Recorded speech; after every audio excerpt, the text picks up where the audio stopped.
Olá pessoal, tudo bem? Meu nome é Clebson e esse é o canal Inglês em Casa, onde você vai aprender inglês aí no conforto da sua casa. E hoje é o primeiro vídeo desse canal. E para a aula de hoje eu trouxe a seguinte questão: como se expressar existência em inglês? Ou seja, como é que a gente fala que em algum lugar existe alguma coisa? Exemplo, vamos supor que você está na sua casa e você precisa dizer que na sua casa existe, tem, como a gente fala em português, um computador. Ou seja, na sua casa existe um computador. Como que ficaria isso? Como você falaria que na sua casa existem duas pessoas? Ou seja, na sua casa tem duas pessoas, como a gente fala em português. Você sabe como fazer isso em inglês? Na aula de hoje você vai aprender. Então, pessoal, para se expressar existência em inglês, nós usamos a palavra there mais o verbo to be. There mais o verbo to be. Esse verbo to be vai ser conjugado e nós vamos usar duas formas dele.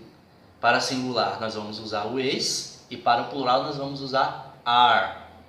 Então, pessoal, para se expressar existência em inglês, nós usamos there is para singular e there are para plural.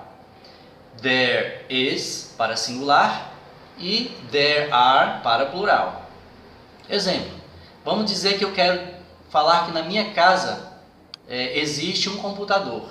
Na minha casa tem um computador. Como que ficaria isso? Muito simples.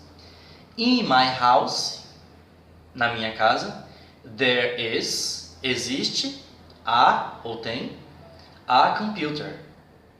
Veja só. In my house, there is a computer. Ou seja, na minha casa existe ou tem, como se fala em português, um computador. Mais uma vez. In my house, na minha casa, there is, existe, a computer, um computador. De uma vez só em inglês. In my house, there is a computer. In my house, there is a computer. Na minha casa, tem um computador. E se eu quiser dizer que na minha casa existem duas pessoas, aí é a forma plural. Como ficaria isso em inglês? Nós vamos usar a segunda forma para o plural. There are. There are. Então, vamos ao exemplo. Na minha casa existem duas pessoas. Ficaria assim. In my house, there are two people. In my house, there are two people. Ou seja, in my house, na minha casa, there are, existem two people, duas pessoas. In my house, na minha casa, there are, existem two people. Agora somente em inglês. In my house, there are two people. Mais uma vez. In my house, there are two people.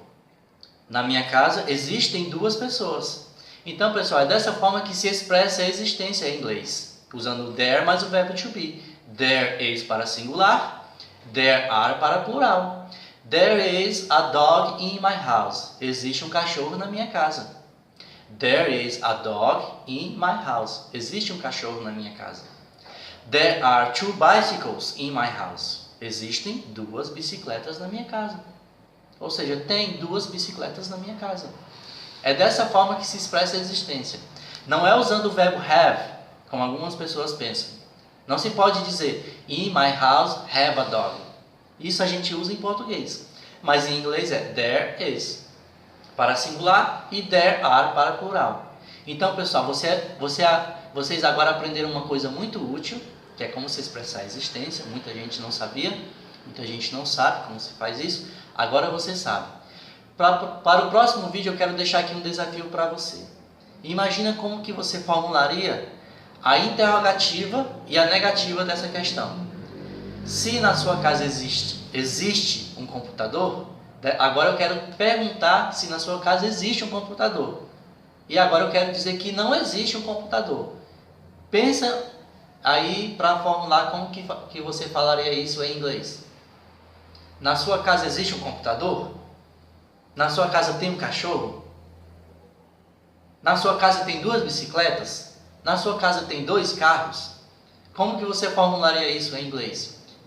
Tente aí, pensa, que para o próximo vídeo eu vou trazer essas questões. Vou trazer as perguntas e as respostas afirmativas e negativas. Então, pessoal, that's all. Para o vídeo de hoje é só. E obrigado por ter assistido esse vídeo até o final. E peço que compartilhe com outras pessoas que precisam aprender inglês assim como você. Muito obrigado. Deus te abençoe.